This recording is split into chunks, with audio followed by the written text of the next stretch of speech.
Hello friends, welcome to my channel.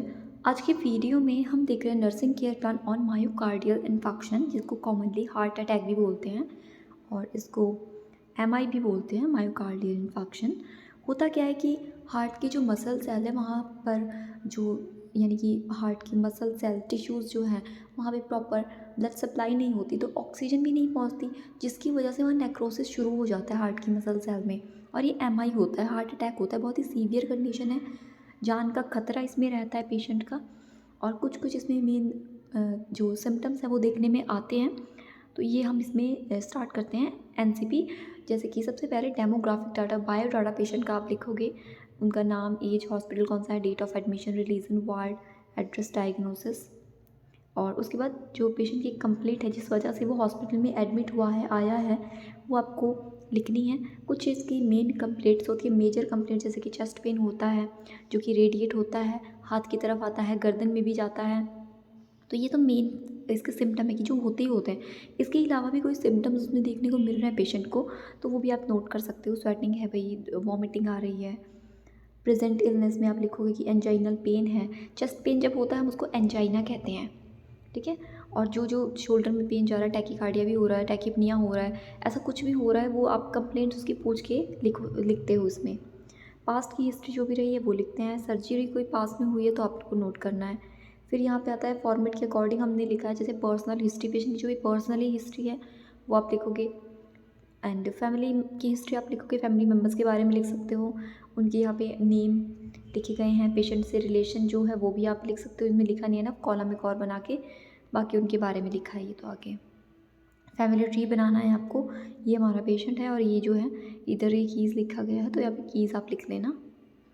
आगे देखिए, personal history यहाँ पे थोड़ा सा बताया गया है, उनकी हैबिट्स के बारे में, स्लीप पैटर्न, एलिमिनेशन के बारे में।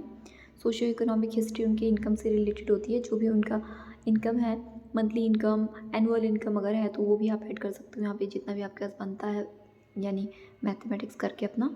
फिजिकल एग्जामिनेशन लिखना है, head to toe general examination हम इसमें करते हैं। पेशेंट की height, weight, look, body build कैसा है, कॉन्शियसनेस कैसी है। पेशेंट जैसे सेमी कॉन्शियस, अनकॉन्शियस है तो वैसे नोट करके आपको लिखना है। हेड एंड फेस का एग्जामिनेशन है, आइज़ का प्रॉपर एग्जामिनेशन आप करोगे। नेक्स्ट आता है ईयर्स का, प्रॉपरली आप एक्सटर्नल ईयर, हियरिंग कैसी है पेशेंट, नोज़ की कोई प्रॉब्लम तो नहीं है, कुछ ब्लीडिंग डिस्चार्ज तो नहीं है, माउथ में कोई प्रॉब्लम अगर आपको नज़र आती है, सब कुछ नॉर्मल है तो फिर आप नॉर्मल लिखोगे। आपके पेशेंट में कोई अब नॉर्मेलिटी है, ऐसा नहीं है कि इसमें से देखकर लिखना है। कुछ आपको, आपका पेशेंट जो आपको मिला है हॉस्पिटल में, उसमें आप जब फिजिकल एग्जामिनेशन करते हो वो वाला फाइंडिंग्स आप डायरी में नोट कर लिया करो और फिर आप फॉर्मेट के अकॉर्डिंग बना लिया करो। नेक का चेकिंग करेंगे, lymph nodes, thyroid gland, range of motion. फिर आ जाता है नेक्स्ट चेस्ट, तो इसको में भी ब्रेथ साउंड वगैरह हम इसमें नोट करते हैं। ये फ्रेंड्स मेडिकेशंस हैं, जिसमें कि एंटीजी यानी कि नाइट्रोग्लिसरीन, कैप्टोप्रिल है, एस्प्रिन है और एटेनोलोल है। ये कुछ मेजर ज़रूरी यानी कि एमआई में देने वाली ही मेडिसिन होती हैं। एंटीजी तो एक एंजाइनल ड्रग होती है, एंटी एंजाइनल, जो चेस्ट पेन को ठीक करती है। और ये एसीई इनहिबिटर बोलते हैं हम इसको, कैप्टोप्रिल को। एंड यहाँ पे आप देख सकते हो एसीई इनहिबिटर यानी कि एंजियोटेंसिन कन्वर्टिंग एंजाइम, इसका फुल फॉर्म रहता है। एस्प्रिन खून को पतला करती है, एंटी प्लेटलेट ये होती है, इसका एक्शन रहता है। एंड एटेनोलोल एंटी हाइपरटेंसिव है, बीटा ब्लॉकर्स होता है ये, बीटा ब्लॉकर्स की क्लासिफिकेशन में ये आता है। तो ये सब इनका एक्शंस है और ये सब जो मेडिसिन हैं वो हम पेशेंट को देते हैं। नर्सिंग रिस्पॉन्सिबिलिटी भी इसमें बताई हुई है। एंड फिर फ्रेंड्स इसके बाद हम नेक्स्ट देखते हैं, तो नेक्स्ट है हमारे नर्सिंग डायग्नोसिस। देखिए इसमें ना क्या कहते हैं, नर्सिंग जो सॉरी डायग्नोस्टिक इवैल्यूएशन होती है, डायग्नोस्टिक टेस्ट होते हैं, इन्वेस्टिगेशन होती है, वो मिसिंग है। तो वो आपको इसमें एक और ऐड करना है, जैसे कि ब्लड टेस्ट, हार्ट के यानी कि प्रॉब्लम अगर वो है तो उसमें कुछ टेस्ट कराए जाते हैं। एंड आपने सुना होगा ईको होता है, ईको भी कराया जाता है पेशेंट का। तो ये सारे कुछ टेस्ट हैं जो कि आप नोट कर लेना। बाकी फ्रेंड्स ईसीजी होता है, ईकेजी कराया जाता है, इको कराया जाता है। एंड दूसरे जो टेस्ट हैं, जैसे कि एंजियोग्राफी करानी पड़ती है कई बार, तो ये सारे टेस्ट इसमें कराए जाते हैं। तो वो आप एक हेडिंग बना के लिख लेना, इसमें थोड़ा मिसिंग है। इनफैक्ट मैंने पहले भी एमआई की वीडियो डाली हुई है, तो वो मैं डिस्क्रिप्शन में दे दूँगी, वहाँ से भी आप नोट कर लेना, ठीक है। और ये तो मुझे बिल्कुल न्यू लेटेस्ट बनाई हुई है, तो इसलिए मैंने सोचा शेयर कर देनी चाहिए। ये भी अच्छी तरह से बनी हुई है, आपको इससे भी काफ़ी हेल्प हो जाएगी। देखिए इस पे पहला डायग्नोस है अक्यूट पेन, क्योंकि चेस्ट पेन इसमें रहता है जो कि बड़ी तकलीफ देता है। और related to myocardial ischaemia, decrease myocardial oxygen supply, जैसे कि मैंने आपको बताया था कि प्रॉपर ब्लड सप्लाई नहीं होता, वहाँ पे ऑक्सीजन नहीं पहुँचती है, तो इस वजह से ये पेन होता है पेशेंट को। Demand secondary to reduced coronary blood flow manifest by the severe chest pain radiated to pain neck and arm. ये पेन रेडिएट भी होता है। अगला डायग्नोस है impaired breathing pattern related to pleural effusion congestion as by dyspnoea. तो इसमें एक problem breathing difficulty की भी आ जाती है। फियर एंग्जाइटी की कॉज पेशेंट को होती ही है, वो सोचेगा पता नहीं मुझे क्या होने वाला है, एक और ये डायग्नोसिस है।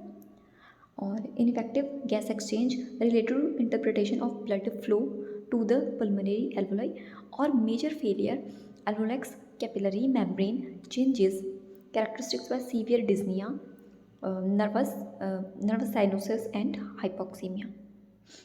एंड ये 4 डायग्नोसिस हैं। इसके अलावा आप डायग्नोसिस एक नॉलेज डेफिसिट का ऐड कर लेना, और जो आप बनाना चाहते हो तो स्लीप पैटर्न डिस्टर्ब का आप ऐड कर सकते हो, क्योंकि चेस्ट पेन हो रहा है उस वजह से।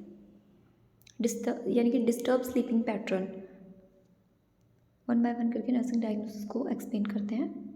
तो ये आप पहला डायग्नोसिस दे सकते हो, ये अक्यूट पेन वाला डायग्नोसिस है, जिसमें कि पेशेंट कंप्लेंट कर रहा है कि भाई इसको पेन है, चेस्ट में, शोल्डर में रेडिएट हो रहा है, नेक में रेडिएट हो रहा है। ये पेशेंट ये कंप्लेंट है जो सब्जेक्टिव डाटा है। ऑब्जेक्टिव डाटा जो नर्सिंग स्टाफ है, जो मेडिकल पर्सोनल है, वो ऑब्जर्व करता है कि भाई I found pulse is weak, lips are blue, lips blue हो रहे हैं विद पेन।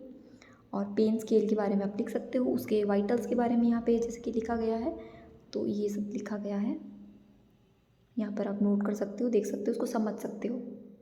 उसके बाद हमारा गोल है मेन कि भाई रिड्यूस करना है पेन को, पेशेंट का जो पेन है उसको, उसमें पेन में रिलीफ आना चाहिए। हमारा प्लान क्या क्या रहेगा, जो हमारे प्लान रहते हैं वो हम जब एक्शन में लाते हैं वो हम इम्प्लीमेंटेशन उसको बोलते हैं। तो यहाँ पर ऑक्सीजन पेशेंट को देने, क्योंकि ऑक्सीजन प्रॉपर सप्लाई नहीं हो रही है, सांस की भी दिक्कत आ रही है, तो उससे भी थोड़ा उसको रिलीफ मिलेगा। तो ऑक्सीजन देना है पेशेंट को, ड्रग्स देना है एंटीजी एंड मॉर्फिन, ताकि उसका पेन कम हो सके। सेमी फॉरवर्ड पोजीशन, ये भी पेन को कम करने के लिए, और जो सांस की दिक्कत हो रही है, डिस्निया हो रहा है, उससे रिलीफ आने के लिए। Assess time to vital signs, उसके vitals time to time note करने हैं। और instruct patient to rest during pain, patient को बोलना है कि जब भी दर्द हो तो आपको आराम करना है, आराम से लेट जाना है। कई बार तकलीफ़ होती है और पेशेंट काम वगैरह करते रहते हैं, अगर घर में भी होते हैं तो तकलीफ़ के टाइम भी वो एक्सर्शन नहीं करना है, क्योंकि उससे प्रॉब्लम बढ़ जाएगी। यहाँ पर सारी ही चीज़ों को हमने डन कर दिया है, डन इन द सेंस कि एक्शन में लाया है अपने प्लान्स को। और ये लास्ट में फ्रेंड्स हमारा इवैल्यूएशन है कि हमें जो भी आउटपुट मिला है, जो भी रिज़ल्ट मिला है, पूरा प्लान और इम्प्लीमेंटेशन करने के बाद में वो आप देख सकते हो कि भाई हाँ पेन रिलीफ हुआ है अप टू सम एक्सटेंट। ये हो गया एक डायग्नोसिस। दूसरा हमारा इम्पेयर्ड ब्रीदिंग पैटर्न का है, उसी तरह से है, यानी कि सब कुछ ही देखिए, पहले पेशेंट भी कंप्लेंट बताएगा, दूसरा आप ऑब्जर्व करोगे ऑब्जेक्टिव डाटा में। यहाँ पे ब्रीदिंग पैटर्न को मेंटेन करना है, उसके लिए हम क्या कर सकते हैं, पेशेंट को ऑक्सीजन दे सकते हैं, ब्रोंकोडायलेटर्स दे सकते हैं, एंड वेंटिलेशन प्रॉपर होना चाहिए। इसमें भी पोजीशन का ध्यान रखना होता है, सेमी फॉलोअर पोजीशन यहाँ पे भी आप ऐड कर सकते हो। एंड वो सभी चीज़ें एक्शन में लानी है, और लास्ट में इवैल्यूएट करना है, इवैल्यूएशन लिखना है। अगला डायग्नोसिस है एंग्जाइटी का। एंग्जाइटी को रिलीफ करने के लिए, रिड्यूस करने के लिए क्या क्या किया जा सकता है।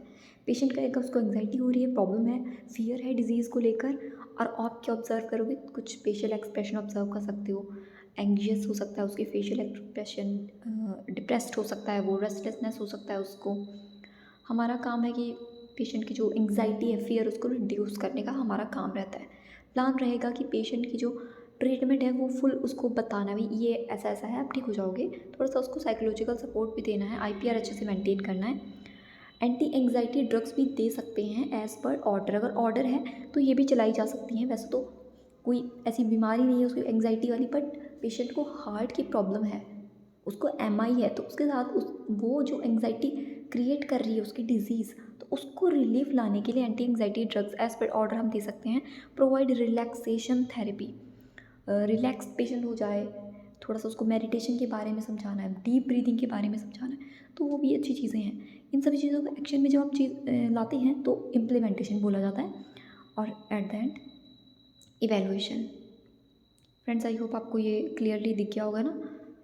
उसके बाद देखिए अगला डायग्नोसिस हमारा यहाँ पे ineffective gas exchange related to interpretation of blood flow pulmonary alveoli major failure. ये आपका इनइफेक्टिव गैस एक्सचेंज वाला आता है। तो यहाँ पर पेशेंट का सब्जेक्टिव डाटा क्या रहता है कि पेशेंट बोलता है कि माई हार्ट फील्स हैवी, उसको भारीपन महसूस होता होगा छाती में, and everything seems to friends, ये आप कट कर सकते हो, अगर आपको समझ नहीं आ रहा ये वाली लाइन आप हटा सकते हो। बस उसको हैवी फील हो रहा है। When standing there is persistent, उसको वीकनेस लग रहा है खड़े होते हुए अभी। और ऑर्थोस्टैटिक हाइपोटेंशन आपने नोट किया क्या होता है कि जैसे हम बैठते हैं एकदम से खड़े होते तो बीपी किसी किसी का लो हो जाता है एकदम से, तो वो यहाँ पर हमने ऑब्जेक्टिव डाटा में लिख सकते हो ये चीज़ आप। ठीक है, मेलाइज है, टैकीकार्डिया है, वो बताया गया है, डायग्नोस आपका लिखा गया है। और हमारा क्या है कि प्रमोट करना है टिश्यू प्रोफ्यूजन को, एडिक्वेट कार्डियक आउटपुट उसका होना चाहिए। उसके लिए हम प्लान कर सकते हैं कि उसके वाइटल्स प्रॉपर्टी आपको चेक करने हैं, बीपी मेंटेन रहे ताकि हार्ट रेट मेंटेन रहे, यूरिन आउटपुट जो है वो मेंटेन रहे, ऑक्सीजन थेरेपी पेशेंट को देनी है, और फ्लूइड बैलेंस रखना है बॉडी का पेशेंट का, और फिज़िकल रेस्ट होना चाहिए, पेशेंट का प्रॉपर रेस्ट वो करता रहे। और यहाँ पर उन चीज़ों को हम एक्शन में लाएंगे और एट द एंड इवैल्यूएशन लिखेंगे। उसके बाद लास्ट में आता है हमारा हेल्थ एजुकेशन। कुछ उसको हेल्थ टॉक हम प्रोवाइड करेंगे रिलेटेड टू न्यूट्रिशन। ठीक है, न्यूट्रिशन में कैसा कैसे डाइट लेना है, यहाँ पर हाइजीन के बारे में थोड़ा सा बताया गया है, हाइजीन के बारे में बता सकते हो, ब्रीदिंग एक्सरसाइज के बारे में बता सकते हो, डीप ब्रीदिंग, कफिंग एक्सरसाइजेस कुछ होती हैं तो इससे भी पेशेंट को फिर रिलीफ मिलता है क्योंकि। एंड फॉलोअप के बारे में आपको बताना है कि proper time to time doctor के पास चेकअप कराने के लिए आना है, जो मेडिसिन है वो प्रॉपरली लेनी है, एंड विदाउट एडवाइस के कोई भी मेडिसिन नहीं लेनी है विदाउट कंसल्टेशन। एंड ये सारी चीज़ें हैं। कुछ अगर किसी भी चीज़ से एलर्जी है, मेडिसिन से एलर्जी है, तो फिर उसके बारे में भी डॉक्टर को बताना है। ब्रीथिंग डिफिकल्टी है तो वो भी बताना है।